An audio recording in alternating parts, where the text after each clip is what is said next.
Hi there, welcome to the first episode of something I'm calling Forgotten Films.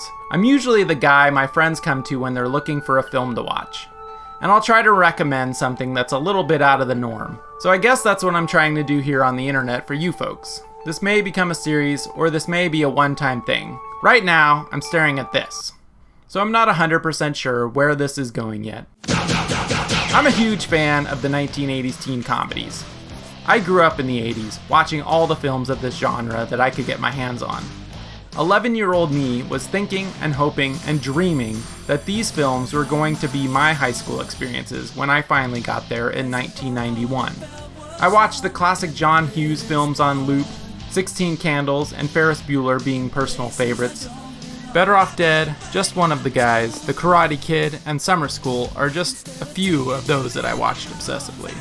That obsession has continued into my adulthood. I love to see the fashion, the hair, and most of all the actors of that decade. The 80s feels like going home. I'm constantly in search for films I've never seen, so I can fill out that life I never lived just a little bit further. And you are so clueless to life. It is really pathetic. 99% of the time, the forgotten teen films of the 80s are pretty bad. Filled with extremely stock characters and plots, usually just excuses to tell bad sex jokes and show off a few naked girls. So I wasn't expecting much when I stumbled across Secret Admirer. It was a title that I remember from the time, but for some reason I never saw it on HBO or rented it at the video store. My mother's in there crying, and I hope you're happy. And today, this seems to be a truly forgotten film. If you search for it on Apple TV, you get no results. And on Amazon, the out-of-print DVD sells for $73. It's not an easy film to find. Gee, that's too bad. Once I started watching it, I immediately knew I was in good hands. The film stars Thomas C. Howell, an actor I obviously recognized from the time. He's Ponyboy, for God's sake. But he was never an actor I loved.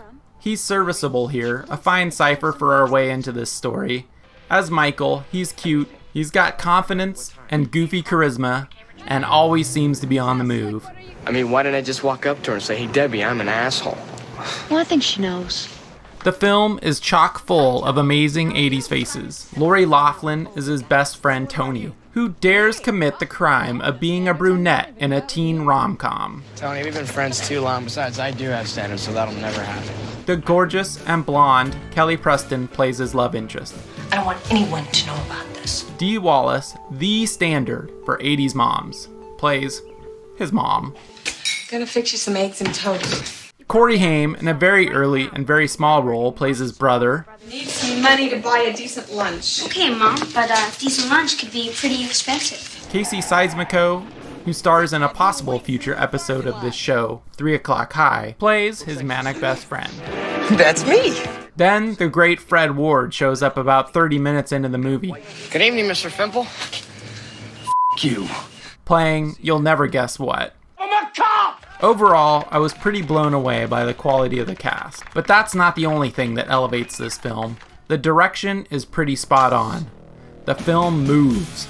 So many films of this ilk languish in their cliches and don't bother to try to have much personality or push any kind of style. Want a crack out of you, Weisenheimer, and a butt of your necktie. The film is well shot. The lighting and composition are again beyond what you expect from this kind of film. Sadly, I had to watch a pretty low-res version. The script is surprisingly good and is genuinely funny. The main story is extremely standard teen comedy fare. Our hero receives a love letter from his secret admirer. I long to have your arms around me and feel your body against mine. Whoa, radical. And immediately thinks it's the girl he's got the hots for. I got a letter today. A really nice one. But of course, and this shouldn't be even the smallest spoiler, it's from his best friend Tony. She wrote you a letter? After talking to her about the letter, she agrees to try to set them up. Michael writes his own letter for Tony to deliver, but it's really bad. Jesus. So Tony rewrites her own, and soon Deborah's falling for him. Your feelings are so amazingly beautiful. So I thought I knew where this was going, that we were going to end up in a pretty typical Cyrano de Bergerac situation. I hate you, Michael. But the film actually pushes this idea and gets the parents involved. They each manage to find the letter in their own ways and get trapped in an interwoven set of love triangles that gives the film a fun and surprising B-plot. My wife and my friend. My husband and my friend. The film wraps itself up with one of the most ridiculous chase to the airport scenes ever. If this came out now, I'd assume it was a spoof of this rom-com trope, but it comes across pretty sincere here.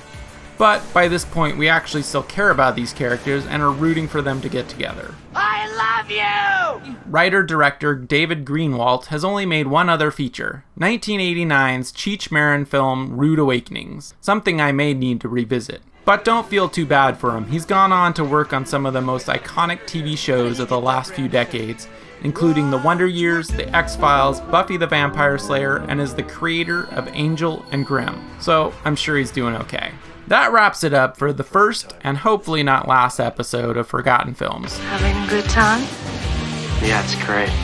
Can't imagine how much work it is putting one of these things together.